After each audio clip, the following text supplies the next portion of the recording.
ये जो वाक्य भेद है उसके बारे में थोड़ा और समझना, क्योंकि एक तो है विधि का साक्षात आवृत्ति और दूसरा विधि का तंत्र से बोध कराना। तंत्र का मतलब होता है सकृत उच्चरित सत्य अनेकार्थ बोधकत्व तंत्रत्व। सकृत उच्चरित है, एक ही बार आया है विधि, ये जेता सोमेना, ये जेता में एक ही है, यानी एक बार श्रुत उसको दो का विधान करने के लिए अन्वय कर देना है, याग का भी और द्रव्यभूता सोम का भी। उसको हम कहते तंत्र। सकृत उच्चरण में अनेक अर्थों के साथ सम्मिलित करा देना। सकृत उच्चरित सती अनेकार्थ बोधकत्व तंत्रत्व।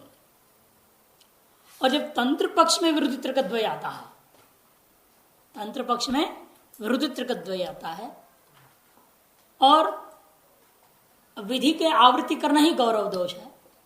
पहला वाला केवल विद्यावृत्ति और उसने विधि की तंत्र के वजह से आवृत्ति करके आपने अन्वय किया तो विरुद्ध त्रिकद्वय दोष। इसलिए दो अलग अलग चीजें यहाँ आप इसलिए देखेंगे, वहां जो बोला है यद्वा से, तो उभय विधौ आवृत्ति लक्षण वाक्य स्यात् यदा तो युगपत् तंत्रेण यागे निष्ठम भावेत सोमन यागम भावेत इति उभय विधम तत्र तदा तो विरुद्ध त्रिकद्वय प्रसंग। टीका में 51वें पृष्ठ में था ना, इसलिए यदा करके अलग कर दिया उसको। एक है सीधे सीधे आपने कर दिया यागे निष्ठम भावेत सोमेन यागम भागवेत। ये जब करेंगे तब क्या होता है, वहां आवृत्ति किया गया, केवल विधि का आवृत्ति के द्वारा उभय का विधान कर दिया तो उसको हम कहते हैं केवल विद्यावृत्ति कृत वाक्य भेद दोष है। और दूसरा वो है युगपत तंत्र के द्वारा याग को इष्ट के साथ भी, याग को सोम के साथ भी संबंधित कर दिया। याग को इष्ट के साथ विधेयत्व न होएगा, है कि नहीं, और एक जगह विद्वेषत्व न होगा तो विधेयत्व न होएगा। इष्ट जो स्वर्ग है, स्वर्ग को प्राप्त करने याग का विधान किया तो विधेय हो गया, और सोम भी द्रव्य का दृष्टि से वो उद्देश्य हो गया, सोमेन यागम, है कि नहीं। तो उपादेयत्व विधेयत्व गुणत्व स्वर्ग दृष्टिया फल दृष्टिया फलापेक्षा तीन आते हैं और द्रव्यापेक्षा सोमापेक्षा गुणापेक्षा तीन आ जाता है। जो के लिए लिखते हैं ना, उपादेयत्व विधेयत्व और गुणत्व, ये तीनों आ गया फल का दृष्टि से। फल का दृष्टि से स्वर्ग रूपी फल के लिए याग उपादेय है, याग विधेय है और याग गुणभूत है। प्रधान कौन होता है, स्वर्ग हो जाता है हमेशा। हमने बताया था पहले, फल जैसे यागे ना स्वर्गम भावेत आपने कर दिया तो याग क्या हो जाता है, उद्देश्य हो जाता है। तो यहां याग साधन है, इसलिए यहां हो गया ये उपादेय, उद्देश्य नहीं होएगा। वही याग हम ऐसे लिखते यागम, अब ये क्या हो जाएगा, सोमेना यागम भावे बोलेंगे हम। तो इसमें याग में क्या आ गया, अभी उद्देश्य आ गया। स्वर्ग दृष्टिया याग क्या है, विधेय है, और यहां हो गया अनुवाद्य हो गया, उसी का अनुवाद करके सोम को विधान कर रहा हूं। प्रधान है स्वर्ग, ये हो गया गुण, अब यह याग हो गया प्रधान, ठीक है। क्योंकि जो भी साध्य होगा उसमें रहेगी उद्देश्यत्व, जो भी साध्य होगा उसमें रहेगी उद्देश्यत्व, ठीक है नहीं।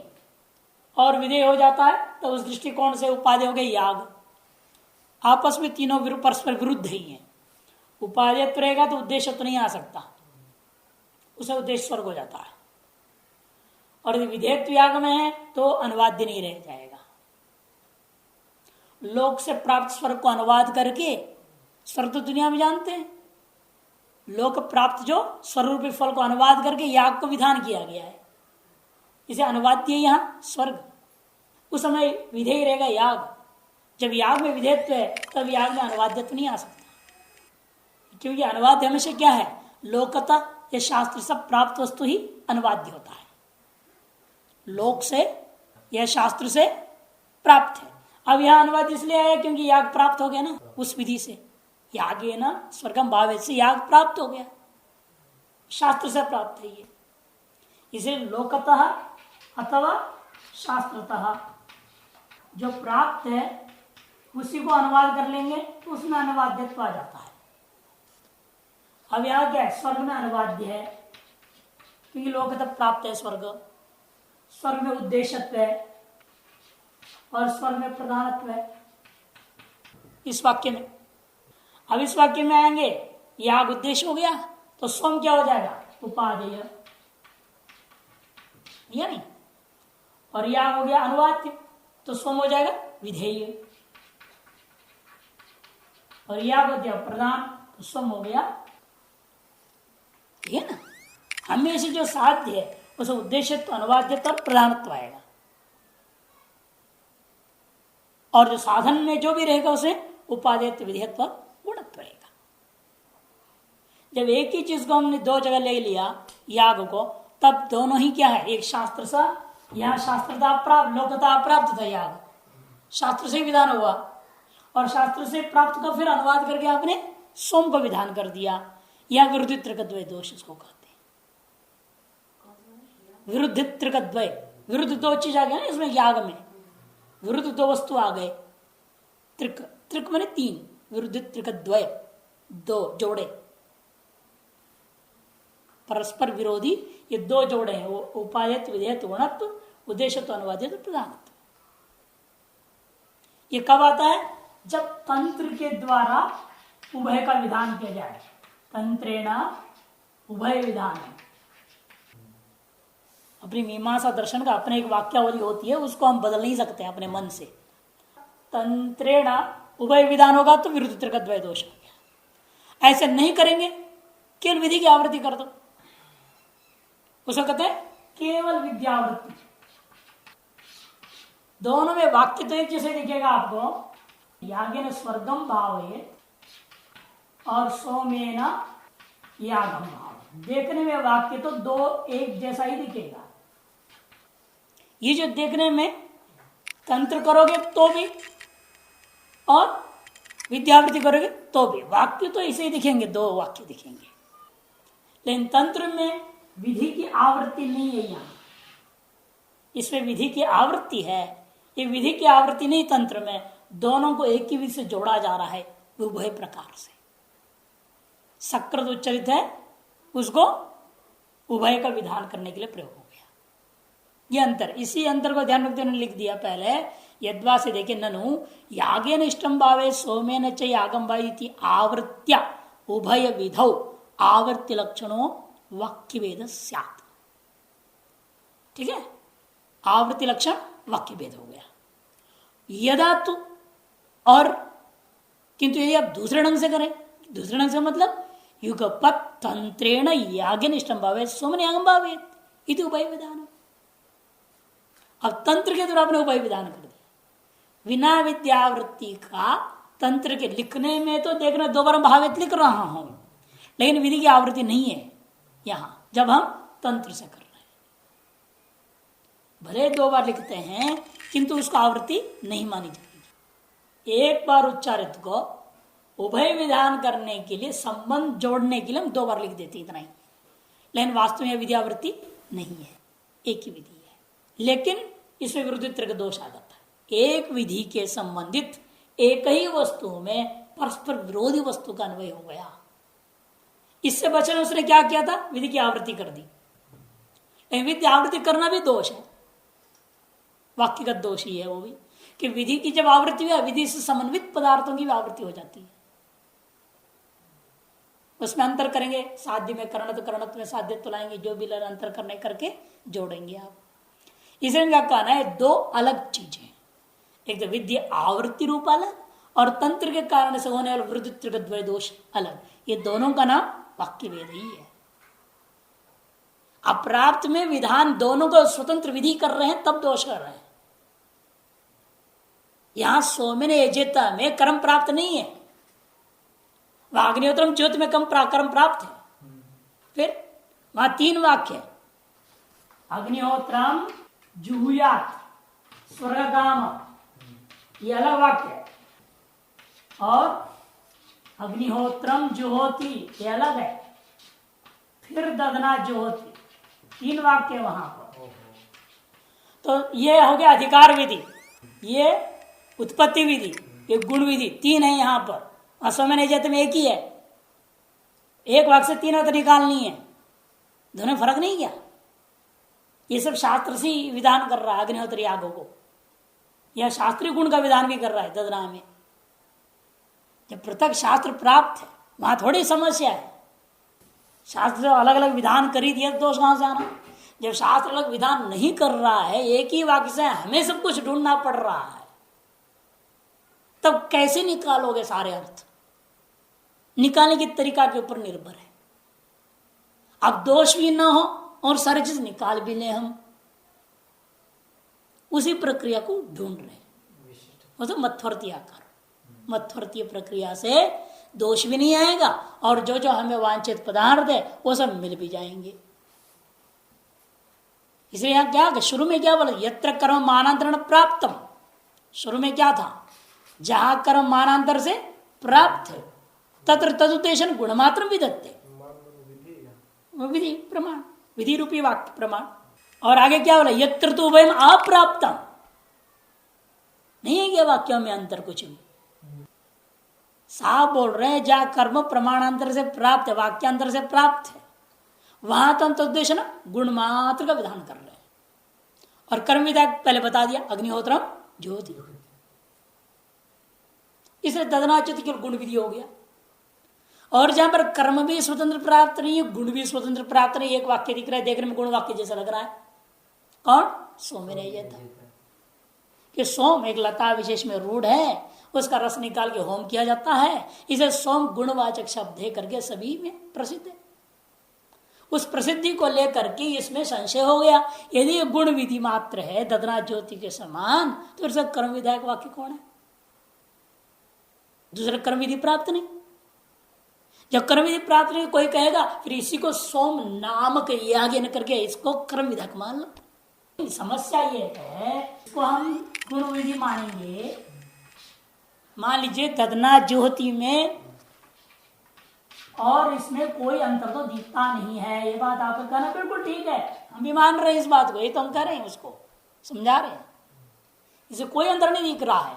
लेकिन इसके लिए मुझे अन्यत्र कर्म प्राप्त है, माने जहां आया है ददना ज्योति, इससे पहले अग्निहोत्रम ज्योति एक वाक्य है, वो कर्म प्राप्त हो गया उससे, उसमें इसको जोड़ देंगे हम, ये अंग हो गया उसका। इसमें से पहले कोई वाक्य नहीं है ऐसा जो कर्म को प्राप्त करावे, ध्यान में आ रहा है ना बात। अभी इससे पहले वहां वेद में जब आप देखोगे जहां ये वाक्य आया, इसके पूर्व में कोई ऐसा वाक्य नहीं है जो अधिकार विधि का हो या फल संबंध करने वाला हो, चाहे केवल कर्म बोध कराने वाला हो, ऐसा कोई वाक्य नहीं था। इसलिए इसको हम दो करना बात करना चाह सकते हैं, या तो गुण विधि मानना है तो कोई ना कोई कर्म विधि ढूंढना पड़ेगा, किसी कर्म विधि के साथ इसको ले जाकर के जोड़ना पड़ेगा। और यदि इसको कर्म विधि मानोगे तो कोई गुण विधि ढूंढो जिस गुण से इस कर्म को अनुष्ठान करेंगे, ध्यान में रहने पर।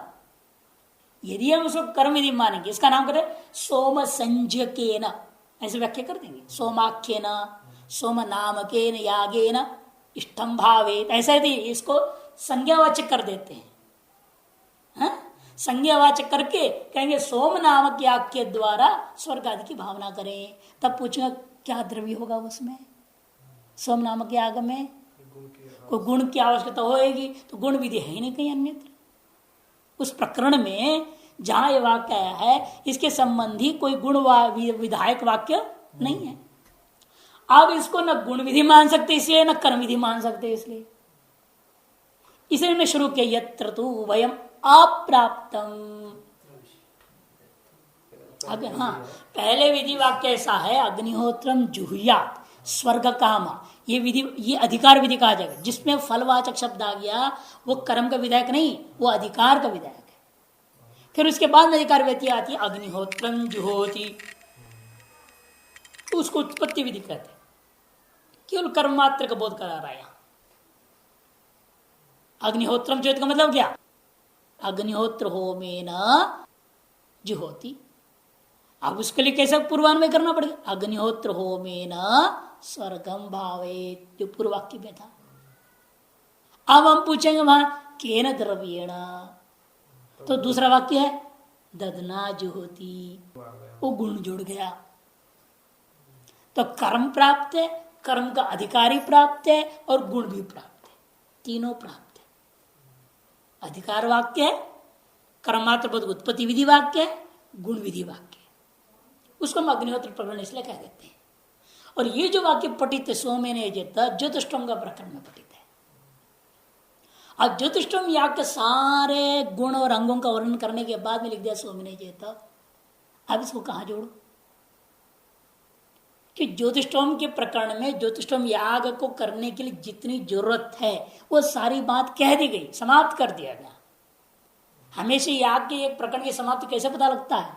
वेद में उस याग संबंधी एक स्तोम का पाठ होता है। स्तोम एक स्तोत्र, जिससे उस याग को समाप्त, इसलिए ज्योतिष्टोम, ज्योतिष शब्द है जिसमें ऐसा स्तोत्र से जिस याग को समाप्त किया जाए उस याग का नाम ज्योतिष्टोम। वो स्तोत्र आ गया, उसके बाद आ गया सोमेन यजेत वाक्य। इसका मतलब क्या है?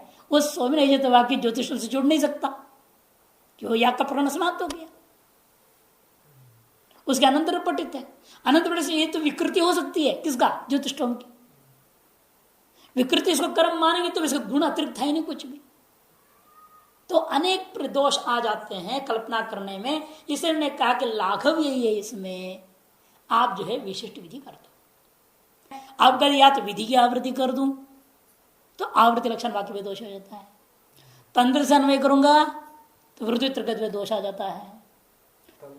सकृत उच्चरित श्रुति अनेकार्थ बोधकत्व, इसको तंत्र कहते हैं। एक बार उच्चारित जो यजेता में जो विधि कितना है, यहाँ एक ही विधि आया है, एक प्रत्यय है, एक ही बार विधि लिंग आया, उसमें एक वचन में एक प्रत्यय आया हुआ है। सकृत उच्चरित विधि है, उसमें आप जो अनेकार्थ संबंध कर रहे हैं, कर्म का भी संबंध गुण का भी संबंध, दो का संबंध नहीं हुआ, उसको कहते तंत्र। सकृत उच्चरित सती अनेक अर्थ, कर्म रूपी अर्थ गुण रूपी अर्थ, दो रूपी अर्थ का संबंध जोड़ दिया, अनेक अर्थ बोधकत्व मान लिया उसमें, तब विरुद्ध त्रिगत में दोष आ जाएगा। तो इन दोषों से हम बचे कैसे? उसके लिए उन्होंने कहा तत्र विशिष्टम विदत्ते, वहां आप मतपर्थ लक्षण पदगत लक्षणा कर दिए, वाक्य को ही आवृत्ति कर दोगे, वाक्य में ही अनेक अर्थ को जोड़ोगे, उसकी अपेक्षा से मतपर्थ लक्षणा करने से गुण और कर्म दोनों के एक साथ एक वाक्य से विधान हो जाएगा, कोई दोष नहीं रहेगा। लक्षणा ही तो एक दोष है ना, लेकिन वो दोष लाघव है। पदगत लक्षणा वाक्यगत लक्षणा की अपेक्षा से लाघव है, इसलिए मतवर्त लक्षणा करके सोमवता यागेन इष्टम भावित करके सोम रूपी द्रव्य का भी विधान कर दिया, याग रूपी कर्म का भी विधान कर, दोनों का विधान, ये विशेष इतनी ध्यान देने वाली बात थी। आगे बढ़िए, वही प्रसंग उठा रहा है जो शंका, न च ज्योतिष्टम स्वर्ग काम विधिना प्राप्त यागोद्देशन सोम रूप गुण विधान में वस्तु सौम्य यागम भावेदित्य किम्मत्वर्त लक्षणया इति न च वाच्य। क्योंकि ज्योतिष्टोम प्रकरण में जब पठित है, उस प्रकरण में जो विहित याग है, जो उस याग का इसको भी गुण बना दो, अन्य गुणों के साथ में इसको भी गुण करके जोड़ दीजिए, ये भी गुण सही, अनेक गुणों के साथ इसको भी जोड़ दो। ज्योतिष्टोम स्वर्ग काम विधि ना, या ना होने चाहिए तृतीया विधि करके है, विधि ना प्राप्त यागोद्देशेना, विधि ना तृतीया का वचन क्या रूप बनता है? विधि ना बनता है ना, हरिणा जैसे आंगो ना स्त्रिया घी संज्ञा होगी, अंगो ना स्त्रिया से ना आदेश होगा, टाको, तो विधि ना तृतीया का वचन रूप बनता है। विधिना प्राप्त यागोद्देशेन, उस विधि वाक्य के द्वारा प्राप्त जो यागोद्देश है वह सोम रूपी गुण विधान में वस्तु, उसी उद्देश्य के साथ में इसको जोड़ करके सोम रूपी गुण मात्र का विधान कर दो, तो क्या रूप बनेगा? सोमेन ज्योतिष्टोम यागम भावेत, ऐसा अर्थ हो जाएगा। इति क्यों मतवर्त लक्षण है? जब ऐसा हो सकता है तो पद लक्षणा करने में क्या जरूरत है? ये कह रहे पदगत लक्षणा से बचो। वाक्यगत लक्षणा से बचने के लिए आपने पदगत लक्षणा किए, अब उससे भी बचाने का प्रयास कर रहा है पूर्व पक्षी। तो वो भी लक्षणा करने की जरूरत नहीं पड़ेगी। जब इस सोमने या गया चेत इस वाक्य को आप ज्योतिषोमन ये चेत के साथ जोड़ दीजिए। कहते न भाई, वो अधिकार विधित्व न उत्पत्ति विधित्व असंभवात्। वो अधिकार विधि है, उत्पत्ति विधि नहीं है। दोनों एक साथ नहीं हो सकता। जो जहां स्वर्ग काम शब्द आ गया या पशु काम, कोई भी फलवाचक शब्द जिसमें आ गया, वो वाक्य क्या हो जाता है? अधिकार विधि होता है, उत्पत्ति विधि नहीं होता। फलस्वाम्य संबंध बोध को विधिरुत अधिकार विधि आगे आएगा। मूल में सब लक्षण देंगे आपको, अधिकार विधि का लक्षण देंगे।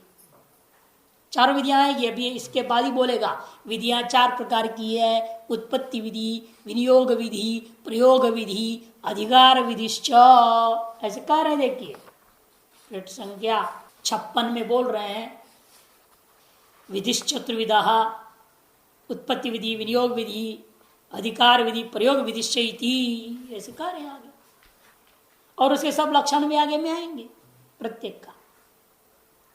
फल का स्वामी के साथ संबंध बोध कराने वाली विधि का नाम अधिकार। फल स्वाम्य संबंध बोध को विधि अधिकार विधि का लक्षण है। स्वर्ग काम शब्द आ गया ना, इसका मतलब स्वर्ग का तत्कामना करने वाले पुरुष के साथ संबंध बोध करा रहा है। ये फलस्वामी संबंध बोध करा रहा है, इसलिए विधि तो अधिकार विधि है, कर्म मात्र का बोधक विधि नहीं है। और गुण विधि का संबंध हमेशा कर्म मात्र विधि के साथ होता है, अधिकार विधि के साथ नहीं। जैसे हमने बताया ना, इसे 3 वाक्य, अग्निहोत्रम जुया स्वर्गकाम अलग है, अग्निहोत्रम ज्योति अलग है, और ददना ज्योति है। तब ददना ज्योति को अग्निहोत्रम ज्योति के साथ जोड़ दिया कि अग्निहोत्रम ज्योति उत्पत्ति विधि वाक्य, और अग्निहोत्रम जुया स्वर्गकाम ये अधिकार विधि वाक्य। जान में ना। और सर यहां पर भी क्या, ज्योतिष्ठ स्वर्गकाम में जेता, ज्योतिष्ठ में नहीं जेता। ये तो ज्योतिष्ठ स्वर्गकामो एजेत तक करके आ गया, फिर ज्योतिष में एजेत आ गया, फिर उसे गुण विधियां आई है।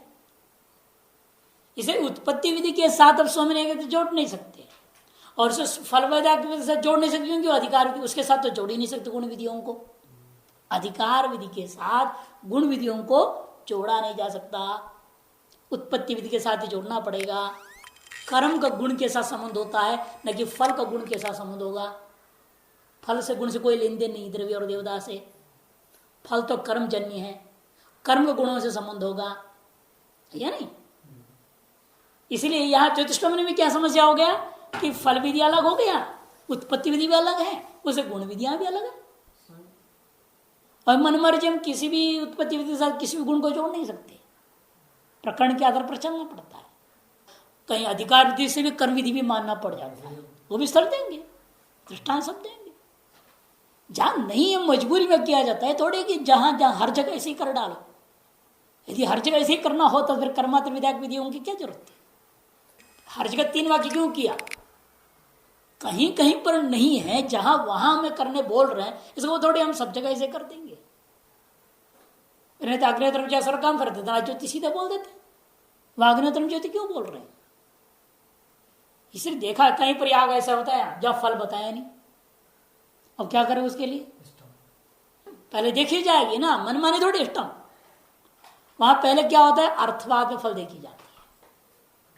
अर्थवाद वाक्य में फल होगा तो उसी फल के साथ जोड़, रात्र सत्र न्याय इसको बोलते हैं मीमांसा में। अर्थवाद में भी फल नहीं है, वहां भी फल नहीं, कुछ भी अर्थवाद वाक्य में। वाक्य विधि वाक्य शेष में नहीं है, अर्थवाद वाक्य में नहीं है, गुण विधियों में नहीं है, कहीं भी फल जब नहीं होता है, किसी भी वाक्य में प्राप्त नहीं है, तब स्वर्गम भावेत उसका है। जैसे विश्वजिता यजित, यहां स्वर्गम भावेत। बाकी सब जगह फल विधि है, कहीं अर्थवाद में मिलेगा, कहीं कुछ मिलेगा, कहीं कुछ मिलेगा। अच्छा,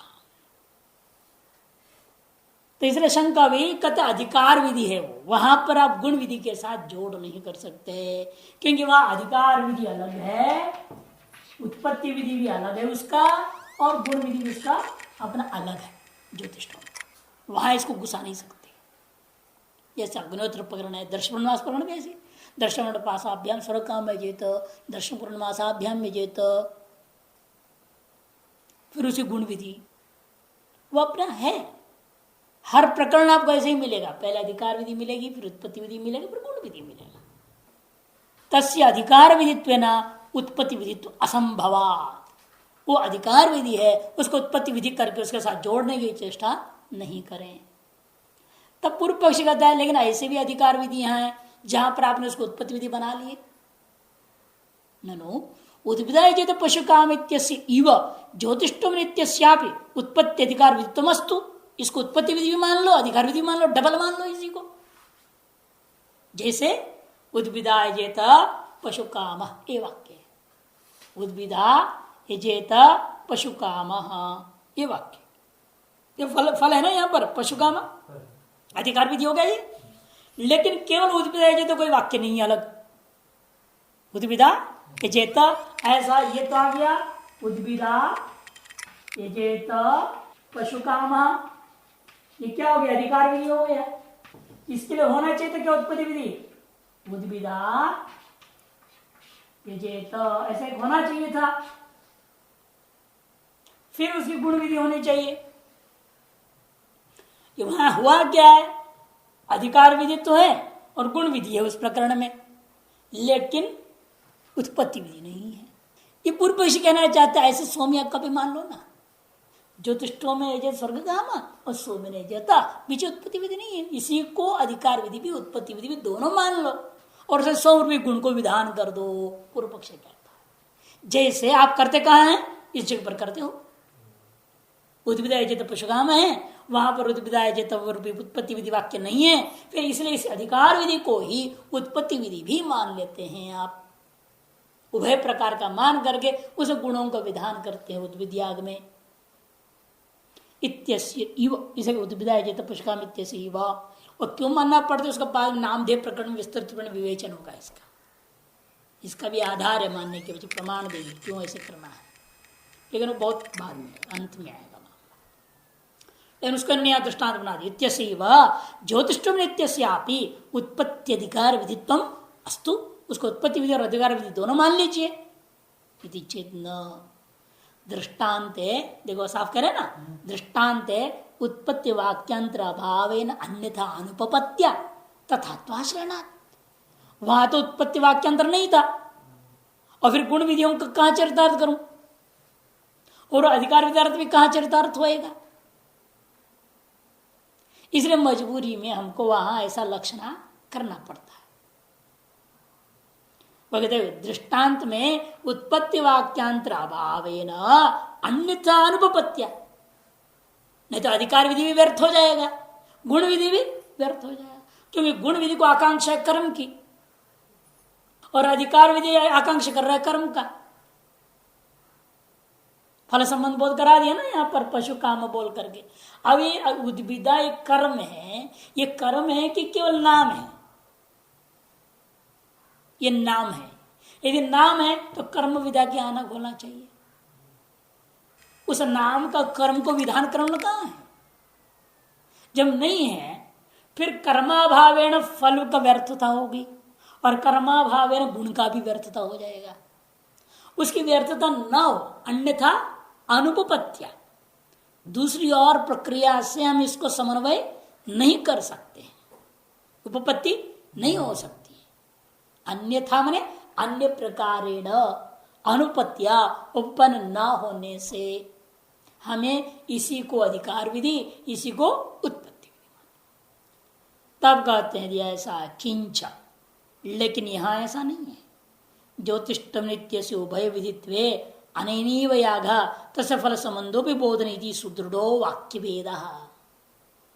और यहां पर भी ऐसे करने लग जाओ तो यहां तो हम वाक्य भेद दोष देंगे, गौरव लक्षण वाक्य भेद। यहाँ वाक्य भेद क्या होगा, गौरव लक्षण वाक्य भेद दोष होगा। और ज्योतिष्टम में स्वर्ग काम में जैसे इसी एक ही वाक्य के द्वारा उभय विधित्वे, मैंने उसका अधिकार विधि भी मानू उत्पत्ति विधि भी मानू, दोनों मानू तो अनैनैव याग, इसी वाक्य से याग का विधि और उस याग का फल संबंधों भी बोधनीय, फल के साथ संबंध भी बोध करा दोगे। इति सुदृढ़ो वाक्य भेद, गौरव लक्षण वाक्य भेद से यहां सुदृढ़ हो जाएगा। तद्वरम सोमपदे मत्वर्थ लक्षण या विशिष्ट विधान।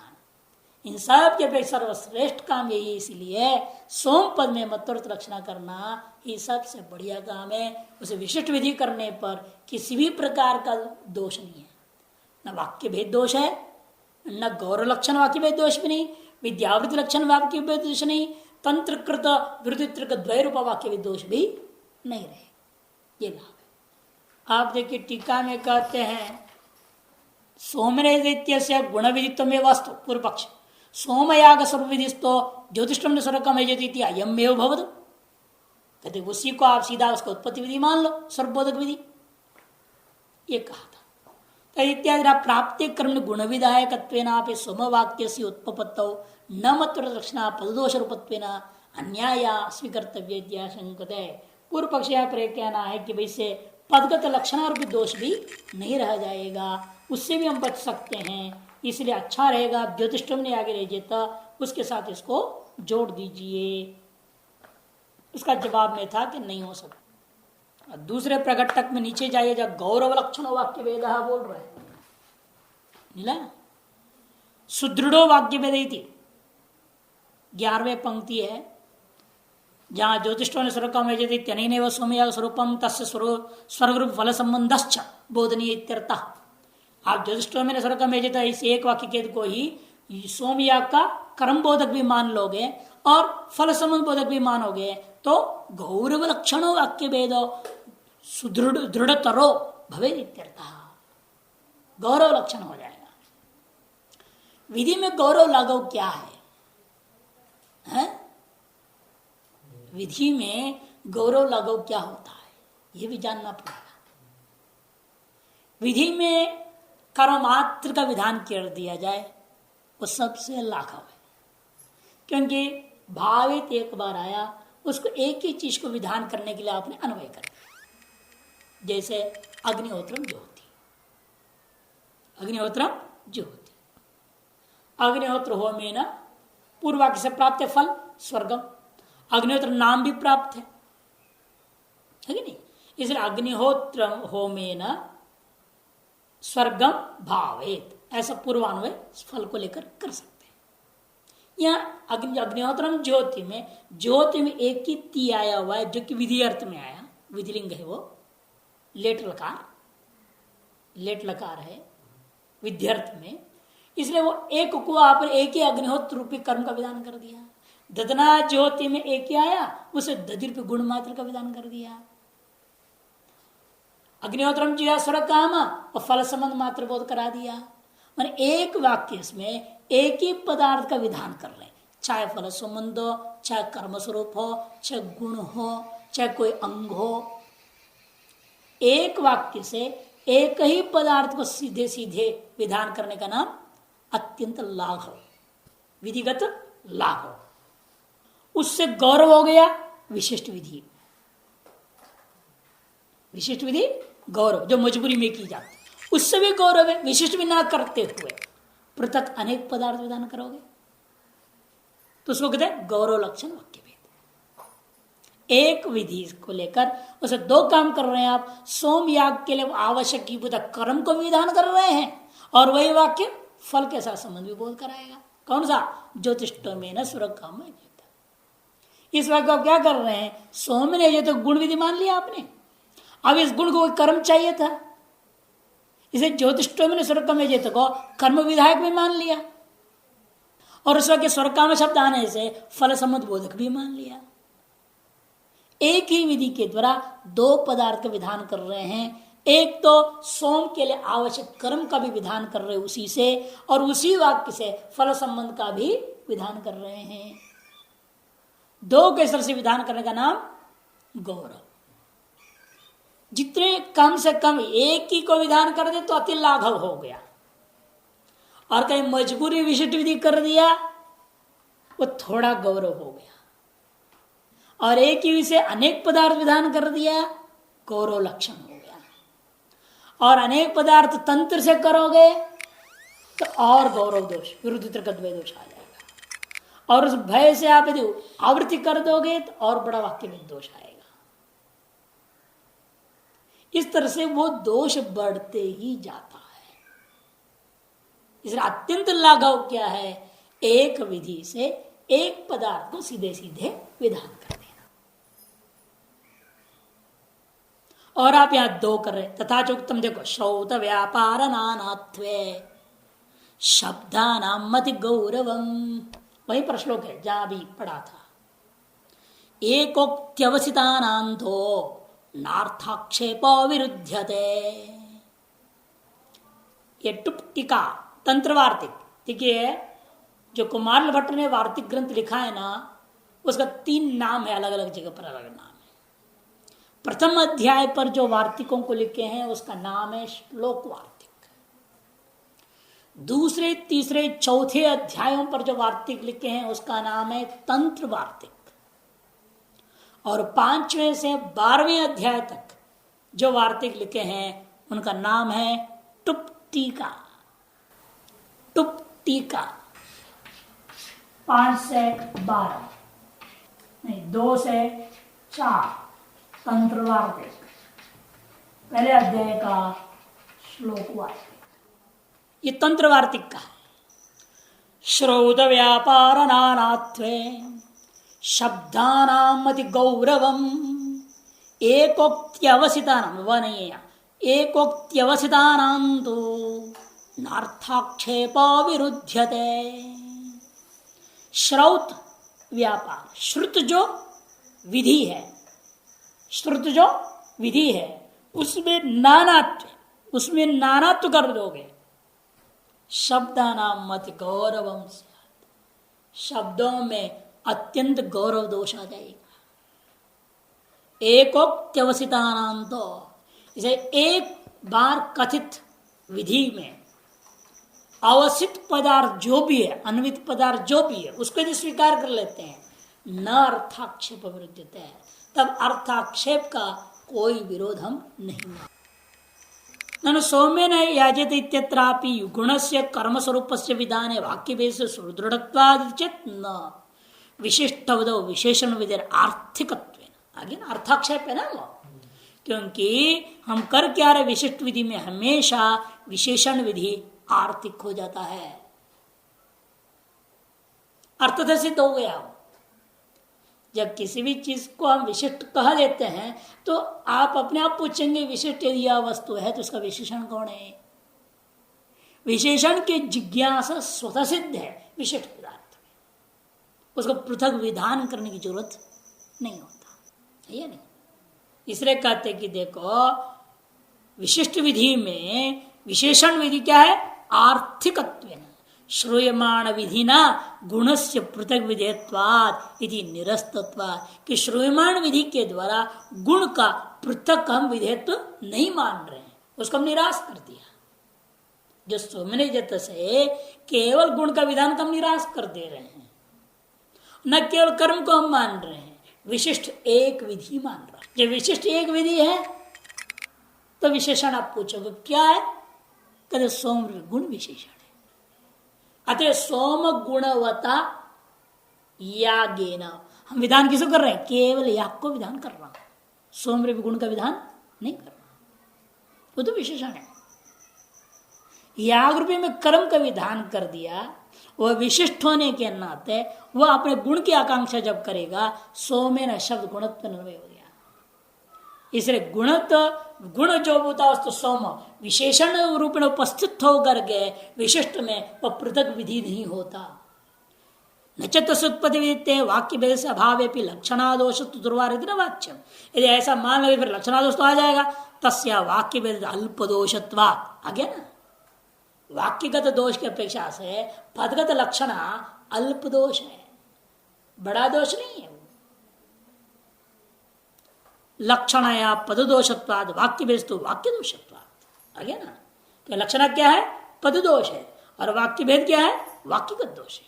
पद वाक्य दोष और मध्य पद दोष से कल्पनीयत्वाद, कि पद और वाक्य दोनों को दोष आ रहा हो उस स्थिति में पद दोष की कल्पना करना ही लाघव होता है। इस विषय में भी एक सूत्र बनाया है, विप्रतिपत्तो विकल्प स्यात् गुणित्व न्याय कल्पना एक देशत्वात्।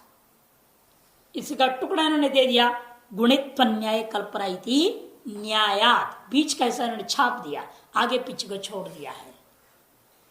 पीछे में क्या है इसका, विप्रतिपत्तौ विकल्पः स्यात्, विप्रतिपत्तौ विकल्पः स्यात्, गुणित्व न्याय सब बीच में है ही है, और अंत में एक देशत्वात्। क्यों लाघव है, क्योंकि पद तो वाक्य का एक देश मात्र है, एक हिस्सा है, एक टुकड़ा है। पूरे में लक्षणा करने की अपेक्षा से एक टुकड़े में लक्षणा करना लाघव है। विप्रतिपत्तौ विकल्प स्यात्, कहीं विप्रतिपत्ति हो जाए, विरुद्ध प्रतिपत्ति, विरुद्ध ज्ञान होने लग जाए, परस्पर विरोधी ज्ञान की उपस्थिति होने लग जाए, तब यही श्रुति को स्वीकार है तो विकल्प कर लो। जैसे व्रीहिर्वा, व्रीहिर्वा यवैर्वा, संश्रुति करी ना वहां, तीसरा में कोई आपत्ति नहीं, वहां तो विकल्प स्यात्। गुणे तु अन्याय कल्पना एक देशत्वात्, जहां पर ऐसा नहीं है वहां आप अधिक कल्पना करोगे, वो अन्याय हो जाएगा। क्यों अन्याय होगा, क्योंकि वाक्यगत लक्षणा की अपेक्षा से एक देशत्वात्, वाक्य का एक देश क्या है, पद, पद समूह वाक्य होता है, और वाक्य का एक देश पद है। इसलिए वाक्य में लक्षणा करके विकल्प करने की अपेक्षा से पद में लक्षणा करके विशिष्ट विधि करना लाघव, ये सूत्रकार ने कह दिया। तस्मात्, इसलिए ज्योतिष्टम स्वरकम इत्यस्य उभय विदित्य वाक्य विधि प्रसंगाद वरम सोमपदे मतवर्त लक्षणाम स्वीकृत्य गुण विशिष्ट कर्म स्वरूप विधानम एव इति आशेन उपसंहरति तद्वरम इत्यादिना। आ गया ना। इसलिए ज्योतिष्टम स्वरूप में उभय का विधान करना, मैंने फलस्वामी संबंध रूप अधिकार विधि मानना, और उसमें कर्मात्र के स्वरूप का विधि भी मान लेना, उत्पत्ति विधि भी मानना, दोनों विधि को मानने की अपेक्षा से ऐसे दोनों विधि मानने में क्या हो जाता है, वाक्य भेद होती है, विद्यावृत्ति करनी पड़ेगी। कर्मात्र को विधान करने के लिए, फिर फल संबंध बोध करने के लिए 2 बार विधि की आवृत्ति करनी पड़ जाएगी।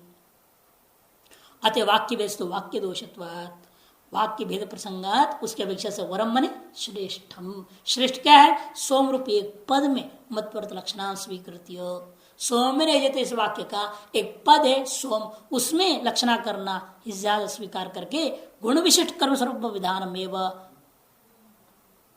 वरम ऐसे जोड़ देना, गुण विशिष्ट कर्म स्वरूप का विधान करना ही श्रेष्ठ है, इस आशय से कह दिया तद्वरम इत्यादि के द्वारा।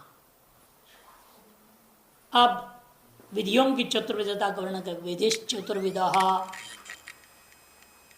विधिश्च चतुर्विधः उत्पत्ति विधि, विनियोग विधि, अधिकार विधि, प्रयोग विधिश्च इति। विधियां 4 प्रकार की, उत्पत्ति विधि, विनियोग विधि, अधिकार विधि और प्रयोग विधि। पहले भी एक प्रकार से मैंने वेद करके बता दिया था विधियां, इन्होंने बताया था ना, क्या क्या था, हाँ, कर्म मात्र बोधक विधि, गुण विधि और विशिष्ट विधि, और एक आगे आएगा अपूर्व विधि, नियम विधि और प्रसंज्ञा विधि, वो आगे आएगा, वो अलग प्रकार का भेदन है। पूर्व में जो किया कर्म विधि, गुण विधि, विशिष्ट विधि, वो अलग है, और ये अलग प्रकार से फिर भेद करते हैं। और वो तीनों प्रकार का जो पूर्व में और आगे में आने वाला है, वो तीनों ही इसी में अंतर्भाव हो जाएगा, इन 4 में। जो कर्म विधि कहा उत्पत्ति विधि में चला जाएगा, क्योंकि कर्म विधि क्या होता है, कर्म मात्र स्वरूप का बोध कराया है ना, वो यहां भी लक्षण है, कर्म स्वरूप मात्र बोधक विधि उत्पत्ति विधि है। और जब कर्म मात्र स्वरूप बोधक विधि ना हो, विशिष्ट विधि करूंगा, तो विशिष्ट भी क्या कर रहा है, विशिष्ट कर्म का ही तो विधान कर रहा है, गुण को विशेषण रूप में रख करके कर्म मात्र का विधान किया ना वहां पर भी विशिष्ट विधि में, इसलिए वो भी उत्पत्ति विधि में ही आ जाएगा। और गुण विधियां विनियोग विधि में चला जाएगा। गुण माने अंग हो गए ना, वो अंग और अंगी कैसे समझ जोड़ता है, विनियोग विधि, इसे तीनों के तीनों इन 2 में चले गए। और आने वाले जो अपूर्व विधि है, नियम विधि और प्रसंख्या विधि, अपूर्व विधि चला जाएगा उत्पत्ति विधियों में, नियम विधि जाएगा प्रयोग विधि में, और प्रसंख्या जाएगा विनियोग में। आगे पीछे कोई दिक्कत नहीं। तो इस तरह से वो सारे इसी में अंतर्वाक्य को समझाने के लिए सुविधा का दृष्टिकोण से वो विभाजन कर रहे हैं। लेकिन मुख्य विभाजन विधियों का यही है, उत्पत्ति विधि, विनियोग विधि, अधिकार विधि और प्रयोग विधि। अब उसमें सबसे पहले उत्पत्ति विधि का लक्षण करते हैं। उत्पत्ति विधि ही तत्र कर्म स्वरूप मात्र बोधको विधि उत्पत्ति विधि यथा अग्निहोत्रम ज्योति। आगे ना पहले क्या वाक्य दिए थे? अग्निहोत्रम जिहा स्वर्ग काम दिए थे, और अब अग्निहोत्रम ज्योति। ये मैत्रेय संहिता 186 का नंबर है इसका। मैत्रेय संहिता का 186 में ये है, और ये उससे पूर्व मैत्रेय संहिता का ये होगा 185 में आ जाएगा वो 185 का है, 186 का है। तत्ष विधौ कर्मण करणत्वेन अन्वय। यह विधि में क्या हो रहा है? कर्म को करणत्वेन अन्वय करेंगे। अग्निहोत्र नामक होमेन इष्टम भावेत। और यहां जो अग्निहोत्र शब्द है क्या हो जाएगा? नामवाचक हो जाएगा, कर्मवाचक नहीं बनेगा, कर्म का नाम है। अग्निहोत्र जुया स्वर्ग काम है, उस स्वर्ग को हम वहां से ले लेंगे। यह इष्टम की जगह स्वर्ग हम जोड़ सकते हैं। जब तक उसके साथ जोड़े केवल इस वाक्य का अर्थ क्या होगा? अग्निहोत्रम ज्योति का फल यहां नहीं है ना, फलवाचक शब्द यहां नहीं है, इसलिए इष्टम करके अध्ययन कर लेंगे। अग्निहोत्र नामक होमेन इष्टम भावेत। किम तदिष्टम? तब कहेंगे वो अधिकार विधि को देखो। अधिकार विधि में जो फल बताया गया है तदेव इष्टम। यानी कि हमने मन माने कुछ भी इष्ट ले लो, ये नहीं होगा। अधिकार विधि को देखा जाएगा। अधिकार विधि में आया क्या था? अग्निहोत्रम जिया स्वर्ग काम शब्द आया, इसलिए इष्ट शब्द क्या लेंगे हम यहाँ? स्वर्ग।